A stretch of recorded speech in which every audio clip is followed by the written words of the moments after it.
couch, dogs, me, guitar lessons.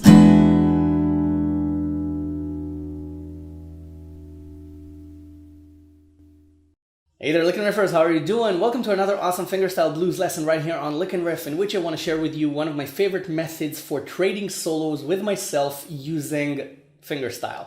It's a fingerstyle blues riff that you can use to create that frame of mind where you're playing two guitars even when you're alone. You can trade solos and hone your soloing skills because it creates a really strong, funky back and forth feel. And it actually relies on one simple riff. And then I'll show you different options around the neck, how you can actually do a question and answer kind of thing while using this riff. It kind of puts you in a frame of mind where you need to keep time and yet improvise and feel free to solo. So the basic riff goes something like this.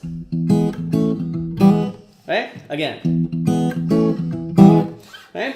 And this is the background riff. Right? This is our backing track riff. So basically we're playing solos on a backing track, but we're also playing the backing track. And that's the good thing about this exercise. It creates a duality feel, kind of a multiple personality feel. So the riff is E-A-E, right?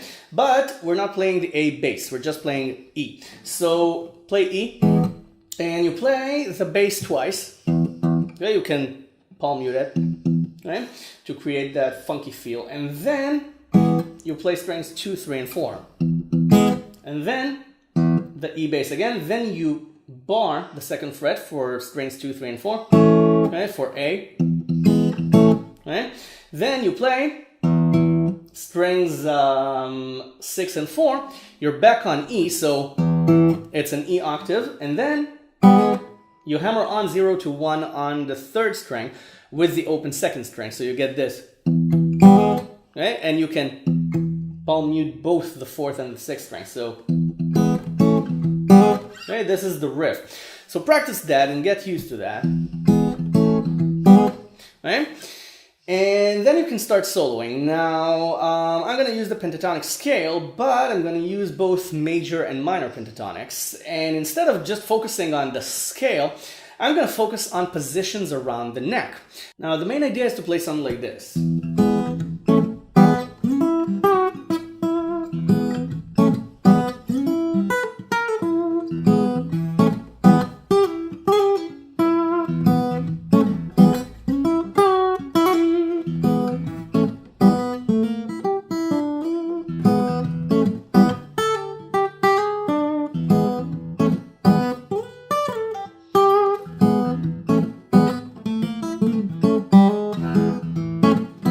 See, now you can toy around with it as much as you like, and every time you'll get something slightly different.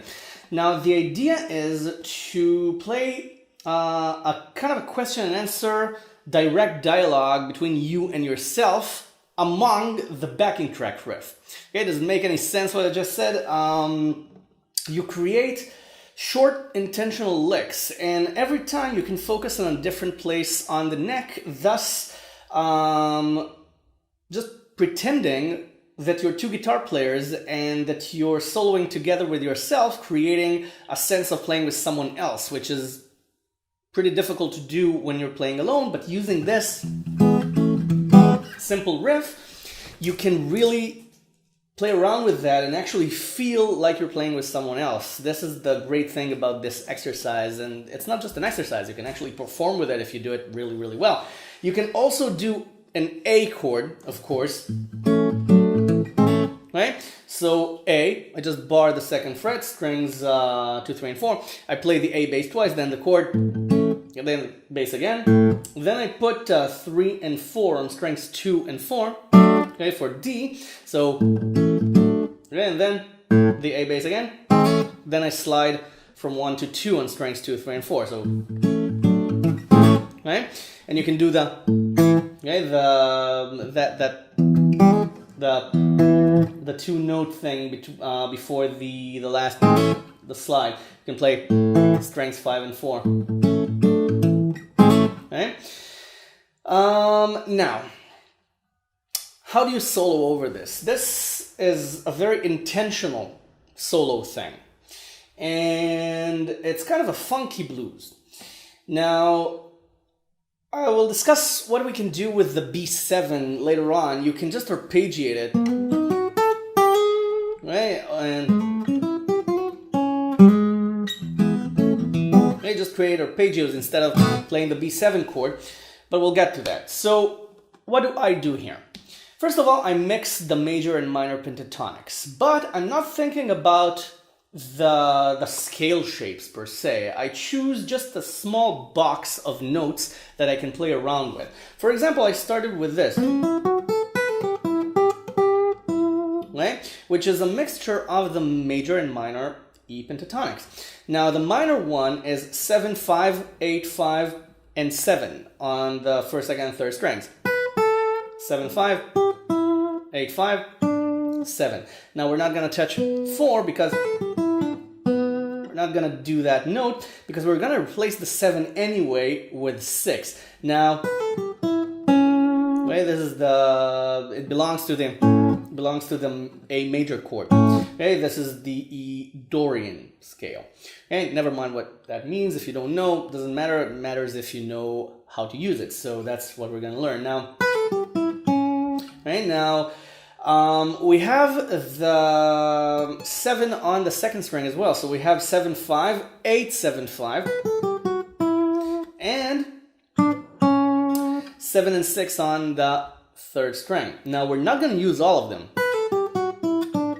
all the time, even though it sounds good. Okay, but it sounds a little bit jazzy. Yeah, a little bit.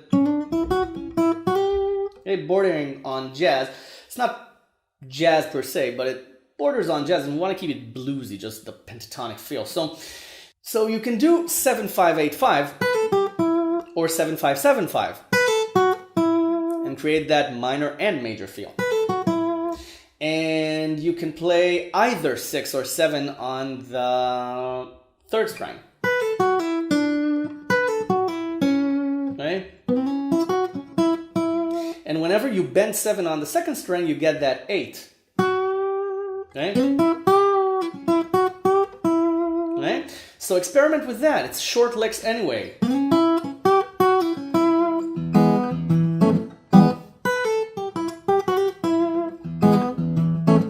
Okay, and try to end each lick on 5 on the second string.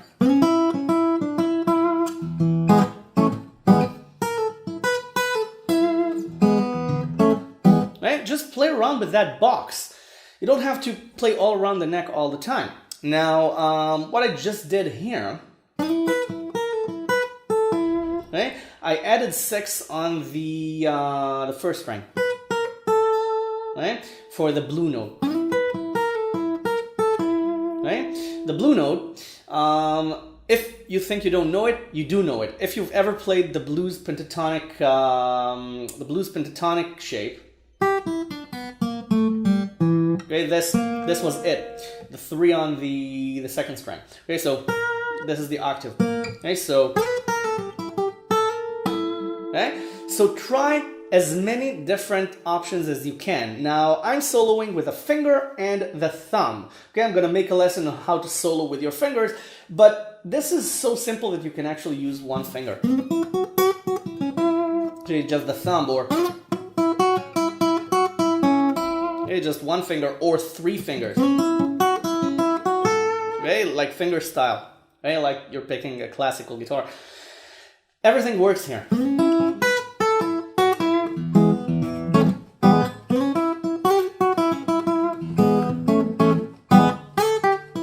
Okay, now I move to 3 and 5. Okay? And you can't use 5, but you have 4 on the third string, and you have 3 as well, because that's the blue note.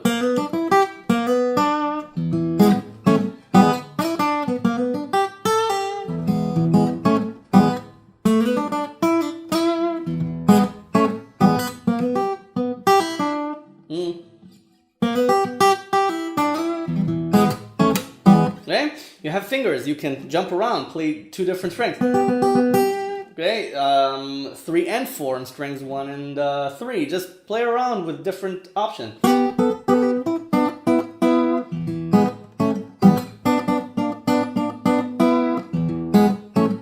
I just barred the 3rd fret and just played different variations of these 4 notes. Okay, 5 and 3, 4 and 3. I have no idea what I've done. I just knew that I wanted to finish on 5 on the 2nd string, and it sounded good. Okay, see, you don't even have to know what you're doing. You just know what the target note is. And most of the time, the target note is the same note. Now, of course, you have the 1st position pentatonic shape, but because it's with the open strings, I don't like it that much. Sounds a little bit anemic.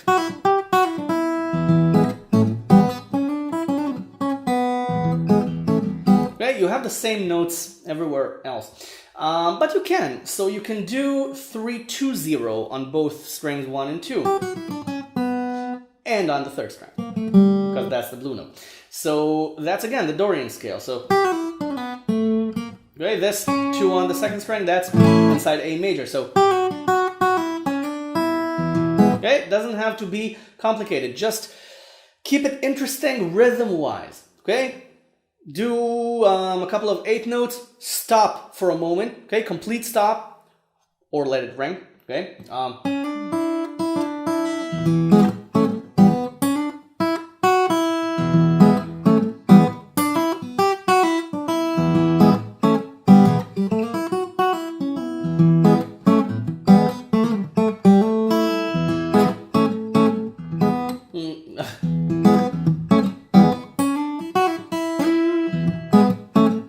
You can play the open E string and then slide to 5 on the B string, create that unison film. Okay, now you can use 4 on the E string if you like to create an E major sound. Okay, and then either 5 on the B string or 3 on the B string for the E7 sound. So that's kind of advanced. Okay, but know that you have this shape. Okay? 4 and 3 on strings 1 and 2. So you can play around with that as well. Okay, and create a jazzy sort of sound.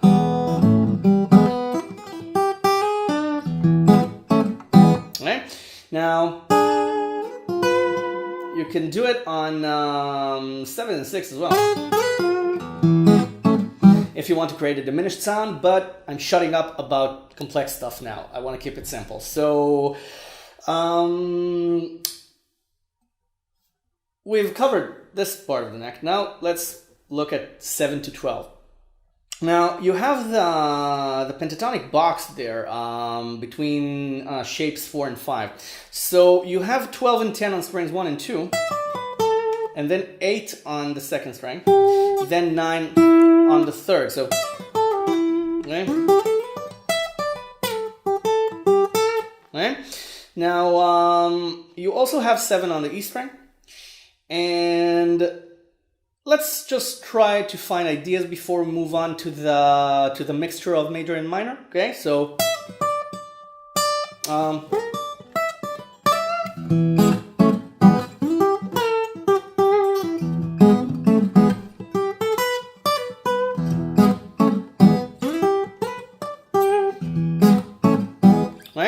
get used to that shape. Now, the major pentatonic for E is here. Okay, it's on 9. So it's exactly the same shape as the 1st position shape, but on 9 instead of 12. So you have 12, 9, 12, 9, 11, 9, 11, 9, 11, 9, 12, 9. Now, I suggest you don't use all of it. Now, 11 and 9 on strings 3 and 4 will give you the same result as what we played here on 7 and 5. So what you can do is you can mix 12 and 9 and 11 and 9.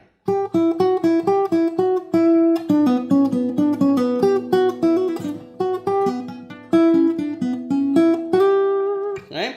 And another advanced bonus, you can also use 13 on the 3rd string and create 9, 12, and 13 to create a kind of a super mixture. Right? Okay, so you can do it on 8 and 5 as well with 9 on the 2nd string. And you can try it with 7 on the 3rd or with 6. Okay?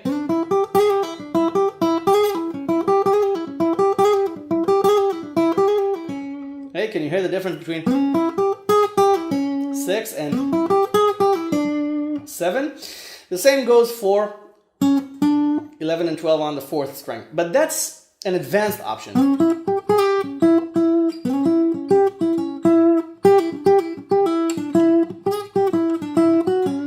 Right?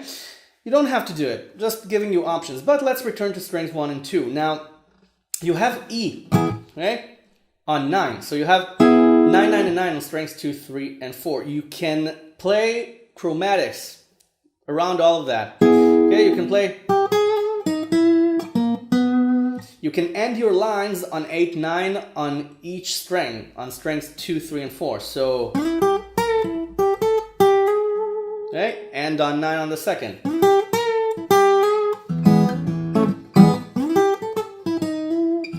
On the 3rd.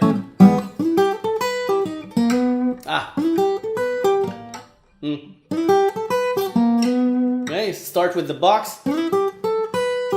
And then 8 to 9 on the 4th. Creates a surprise. You see, this is why this exercise is so good, because every time you come up with something different. Okay, you can also play strings 2 and 3. Sorry, 2 and 4. Okay, 9 and 9, just play around with it. Okay, chromatically. Okay, I know I added 7, but I did 7, 8, 9. Okay, chromatic. And you also have 9 on the E string. Again, it's the A major note. Okay, so you can do that. You can use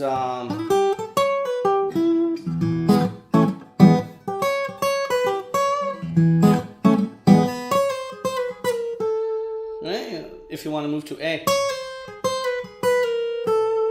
This is kind of a sloppy line. I bet there's a better way to play this. I have to slide to 10 on the 2nd string. But again, I'm doing overly complicated stuff. Okay, and this can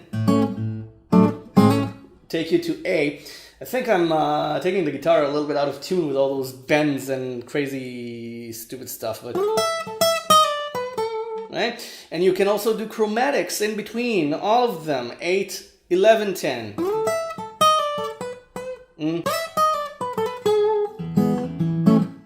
Right? I took the 12, 10, right, and added the 11, and then ended on 9 on the 2nd string. See? A mixture between major and minor.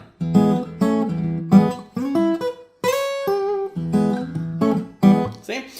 You can just jump around between the different shapes, between the different boxes. Practice a couple of them at a time, and you'll be flowing around the neck and playing mixtures without even noticing it. Okay, you have to think about everything when you just start out, but if you focus on one shape until you get it down under your fingers, then you'll see that it becomes really easy as you go along.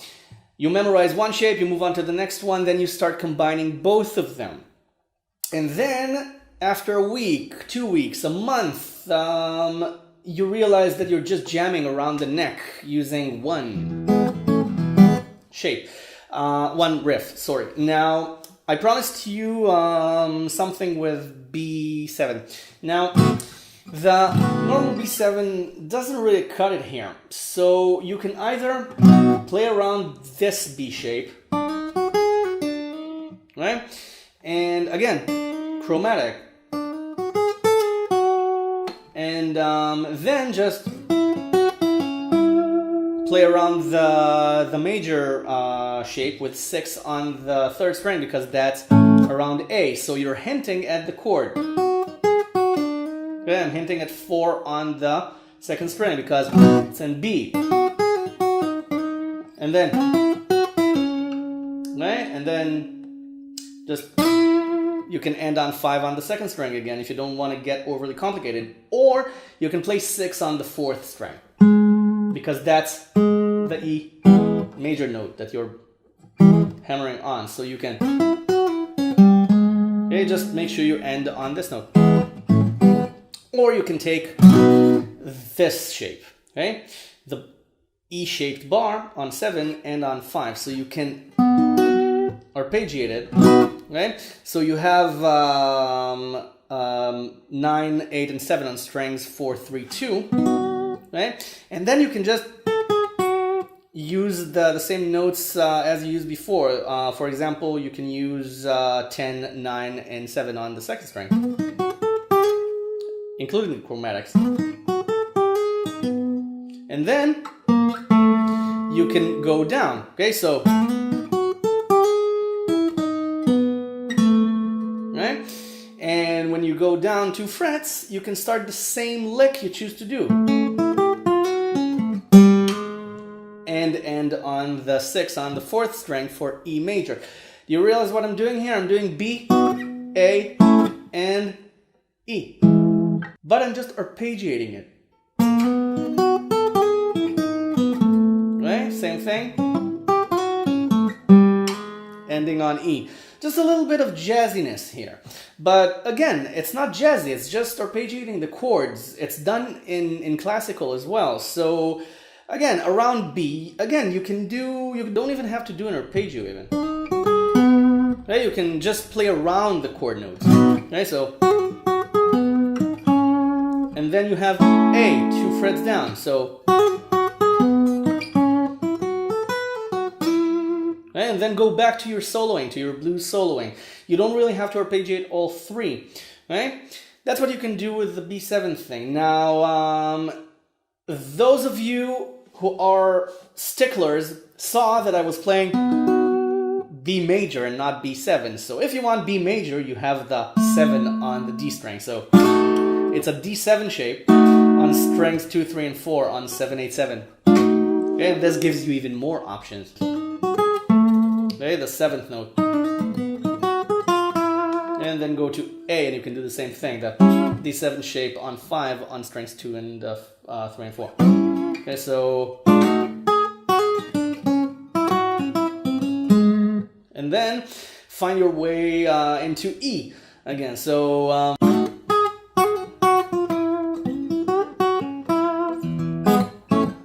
see, don't have to repeat the lick. You just continue soloing back to E.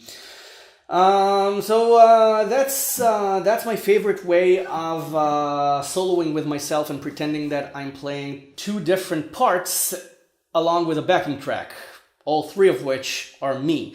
And this is the best method I know of kind of pretending that you're playing 3 different parts without driving yourself completely insane.